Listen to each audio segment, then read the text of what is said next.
Patrick Beverley just released a 14-minute video on his YouTube channel talking about the night he was arrested on a felony assault charge involving his own sister. The internet has had a field day with it, so Pat Bev posted this vlog called The State vs. Pat Bev, and in it he goes into detail about his arrest, his time in jail, and what he says happened that night. And we are going to break down the whole story, from the incident, to the charges, to the grand jury decision, and what it all means for his career going forward. Let us start with the night it all went down.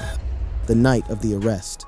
On November 14, 2025, authorities in Fort Bend County, Texas, responded to a call at 3:50 a.m. local time concerning a possible family violence incident at a residence. Patrick Beverley, the 37-year-old former NBA guard, was the person they came for. Beverley was arrested and charged with felony assault in what police in Texas called a family violence incident. Now here is what the police report and the affidavit laid out. The incident reportedly began when Beverley's mother called him after she found out his teenage sister snuck out with her boyfriend. Beverley has a sister who is 15 years old. That is a gap of more than 2 decades between them. According to Beverley's own account in the vlog, he got a call from his mom around 3 a.m. His mom told him to come over to the house. He breaks down exactly what happened that night, saying he got a call from his mom around 3 a.m. This was not the first time something like this had happened. Beverley said of the past incident, "Someone called police on mom. CPS got involved, threatened to take my sister." So there was already a history of concern about his sister sneaking out, and there had been previous involvement from Child Protective Services. According to the affidavit obtained by Fox 26, the incident transpired after Beverley's sister snuck out of the house to meet her boyfriend. When she got home, her mother told her to call her boyfriend over, and the mom also called Beverley over. So the mother brought both Beverley and the boyfriend into the situation. This is where the two accounts diverged significantly. According to the accusations made in the police report by his sister, the situation turned physical. According to the accusations made by his sister, Beverley grabbed her by her neck with both hands and picked her up off the ground and squeezed her neck, causing her to feel pain for 20 to 30 seconds, and she began to lose oxygen. She also said that Beverley punched her in the left eye, and there was more. She also stated Beverley slammed her against a wall and punched her, even making a comment that he will be the family relative to kill her. That is a direct claim from the police report. Officials arrived on the scene after the sister's boyfriend called for help, and cops noted markings on her neck and petechiae in the whites of her eyes. Petechiae are small red spots caused by broken blood vessels, and they can be a sign of strangulation. That is what the police documented when they got to the scene. Now, Patrick Beverley tells a different story. The 37-year-old professional basketball player said in the video that he came to the house and he pulled his sister by the arm into another room, and he also grabbed her by her hoodie when she tried to run after her boyfriend as he was leaving. That is his version. He says he pulled her by the arm and grabbed her hoodie. He says that is the extent of the physical contact. Per reporting cited by the Griot, the former guard rejected claims that he punched or choked her. He also says that his mother backed him up on the spot. His mom was like, "That didn't happen. What are you saying?" Next thing you know, he is detained. Beverley was put in the back of a police car. And then, according to him, his sister tried to change her story. "And then my sister runs right to the truck like, 'No, that didn't happen. What are you guys doing?'" he recalled. "And I'm telling everybody, calm down, let them do their job, not knowing at all that I'm about to be locked up." But at that point, the police had already documented what his sister initially told them, and they had observed physical marks on her body. Beverley said his sister tried to take back her story, but it was too late. Once a domestic violence report is filed, law enforcement in Texas proceeds regardless of whether the accuser wants to recant. The charge was filed. Records state Beverley is charged with assault, family violence / household impeding breath, which is a 3rd-degree felony.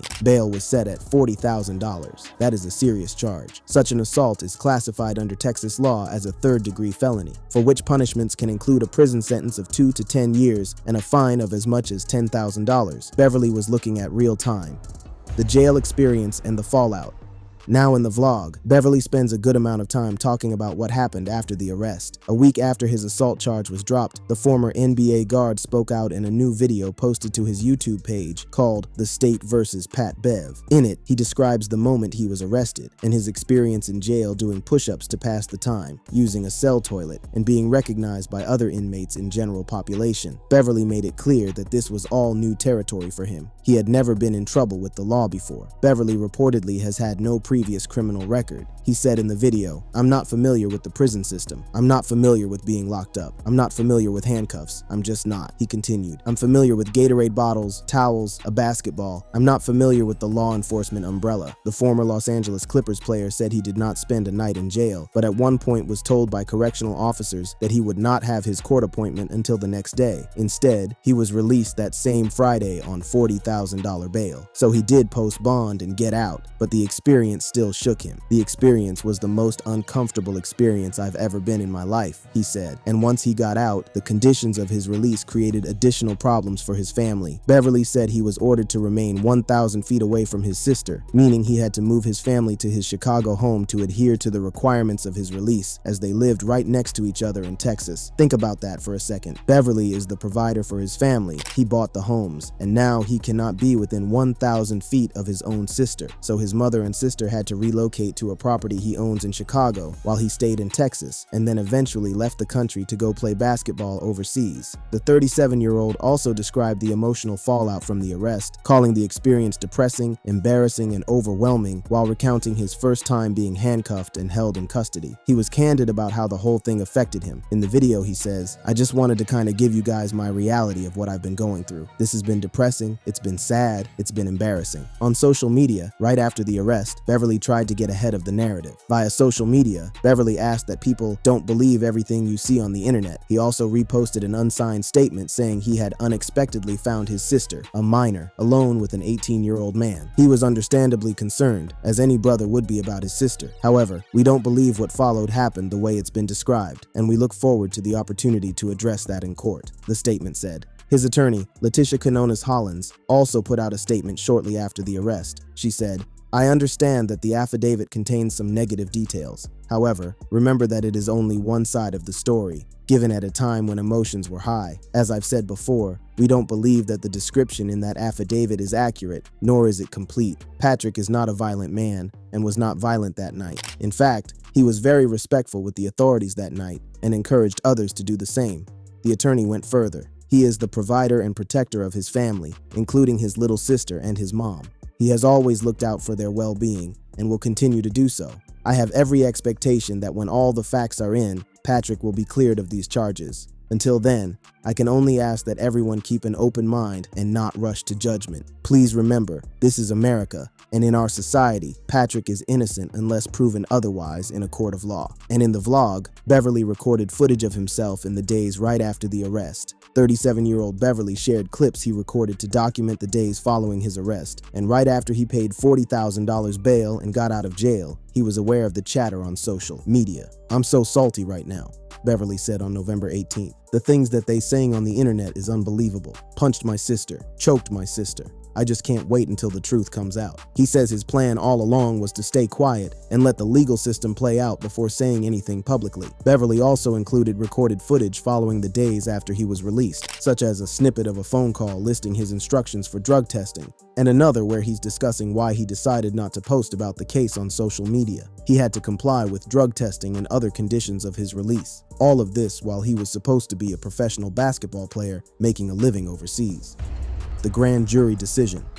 The case went to a grand jury, and this is where things turned in Beverley's favor. Beverley's charge, assault on a family member/household member impeding breath or circulation, was dropped on February 23rd when a grand jury of the 241st District Court of Fort Bend County decided there was not sufficient evidence of the third-degree felony to bring the case to trial and issued a no bill. For those who do not know what a no bill means, a no bill means that the jury believed that there was not enough evidence to move ahead with the case. The grand jury's decision that there was not enough evidence against Beverley for the matter to go to trial brings the case to an end. That is it. Done. No trial. No conviction. The case is closed. Beverley's attorneys, Rusty Hardin and Letitia Canonis Hollins, released a statement after the grand jury decision. "Several months ago, we said that when all the information was in, when a grand jury could hear all the facts of this case, Patrick Beverley would be cleared of all charges. That is what happened today, when a grand jury sitting in Fort Bend County no-billed Patrick, effectively ending the case. Patrick wants everyone to know that he would never do anything to harm his sister, and that he is very grateful that the grand jury has recognized that with their no bill. He is thankful for all who prayed for him and supported him during this time. He is glad that the process was allowed to work as it did, and his hope is that with these charges behind him now, his name and reputation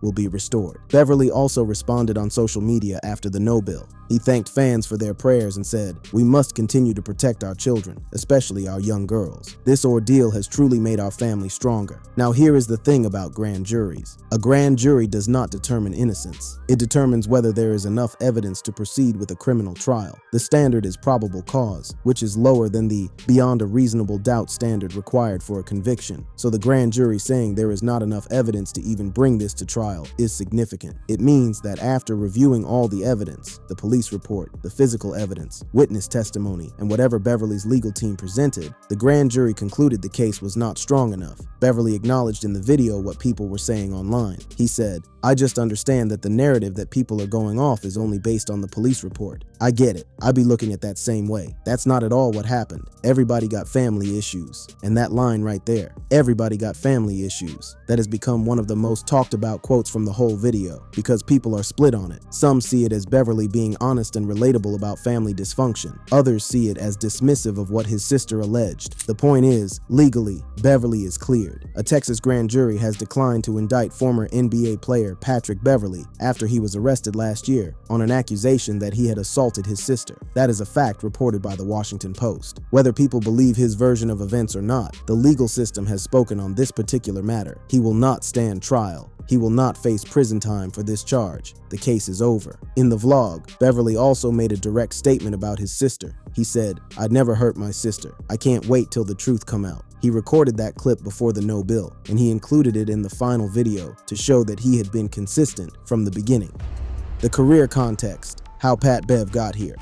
To understand why this story generated the reaction it did, you need to understand who Patrick Beverley is and why the public was so quick to assume the worst, because this is not a player who had a ton of goodwill stored up. Originally from Chicago's West Side, Beverley played college basketball for the Arkansas Razorbacks. He was not some lottery pick. His NBA stock was severely hampered by academic issues in his junior year of college at Arkansas. Beverley had an academic integrity issue that took away his eligibility for college basketball. So instead of getting drafted and going straight to the league, he spent the first 5 years of his pro career overseas, playing in Ukraine, Greece, and Russia, and he did well overseas. He won the Ukrainian Basketball League Slam Dunk Contest. He won the Russian Cup in 2011. He won the 2012 Euro Cup MVP. That is a legitimate accomplishment. When the NBA finally came calling, on January 7th, 2013, Beverley signed a 3-year, $1.985 million contract with the Rockets and was assigned to the Rio Grande Valley Vipers of the NBA Development League. He spent a week with the Vipers before making his NBA debut on January 15th, 2013. And then, almost immediately, the controversy started. Westbrook suffered a season-ending knee injury in the first round of the 2013 playoffs when Beverley collided with him in an attempt to steal the ball. Russ was furious, and a beef was born. That is the play that defined Beverley's reputation for many fans. Russell Westbrook, one of the most explosive athletes the NBA has ever seen, tore his meniscus because Beverley lunged at him during a timeout situation. The Oklahoma City Thunder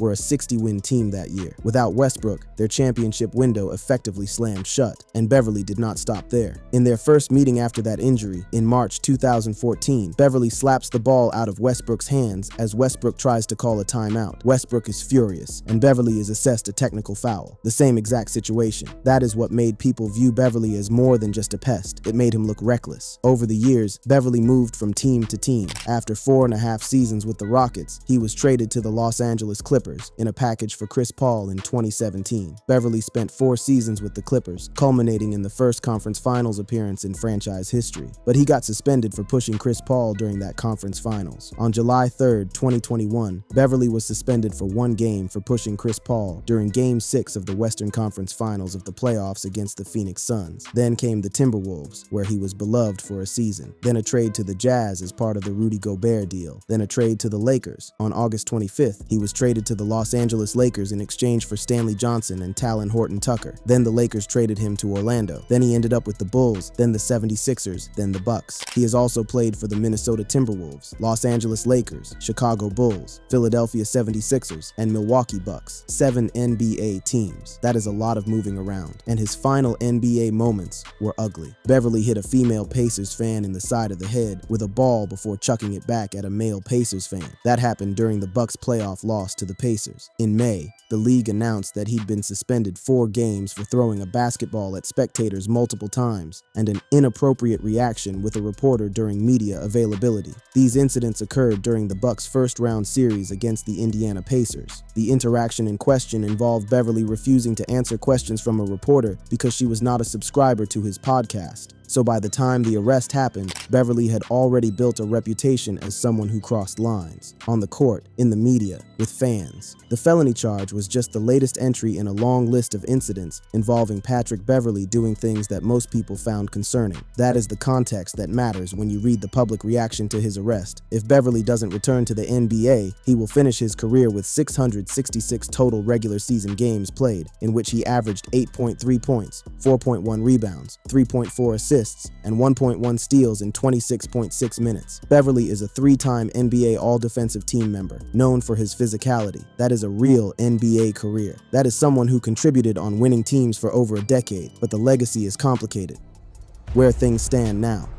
So where is Patrick Beverley now? Beverley is currently suiting up for PAOK Thessaloniki in the Greek Basketball League and FIBA Europe Cup. The veteran guard signed a rest-of-season deal on December 15, 2025, reportedly worth about €600,000, $706,000, after leaving Hapoel Tel Aviv. He left Israel and went to Greece. And how has he been playing? His early run in Greece has been uneven. He dropped 14 points, 9 rebounds, and 4 assists against Panathinaikos on January 18, 2026, but had a scoreless outing versus Panionios days later. So far, Beverley has struggled to find his rhythm with his new team, PAOK Thessaloniki, and has yet to live up to his reportedly massive €600,000, $706,000 contract. So his play on the court has been inconsistent, and the off-court situation has clearly been a distraction. Now that the charges are dropped, Beverley seems to want to move forward. Ultimately, Pat Bev is grateful the truth is out, and he can get back to playing basketball. That is his goal. Get back to basketball. Close out a career. Try to restore the reputation. But the video itself has generated mixed reactions. Some people are fully on Beverley's side. They point out that the grand jury no-billed him. They point out that his sister tried to recant her story at the scene. They point out that the boyfriend,